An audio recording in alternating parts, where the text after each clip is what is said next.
যারা আদিবাসী, তপশিলি, যারা undocumented community, তাদের উপরে বেশি অত্যাচার হচ্ছে, তাদের বেশি হাহাকার শোনা যাচ্ছে। কারণ ছিন্নমূল মানুষ, বাস্তুহারা মানুষ, তারা তো এদেশে এসেছিলেন ঠিকানা খোঁজার জন্য, নতুন ঠিকানা পেয়েছিলেন।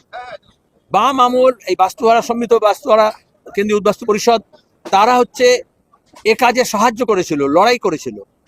তাই আজকে আবার এই অসহায় মানুষের পাশে দাঁড়ানো, তার অধিকার, তার সাংবিধানিক অধিকার, তার নাগরিক অধিকার, তার গণতান্ত্রিক অধিকার, তার ভোটাধিকার, তার বেঁচে থাকার অধিকার প্রতিষ্ঠার জন্য আবার এই সম্মিলিত প্রয়াস করতে হবে, লড়াই লড়তে হবে। কারণ একটু আলগা হয়ে গিয়েছিল, যতই মাটি আলগা হয়ে যায় তত বেশি সেখানে আগাছা চলে আসছে।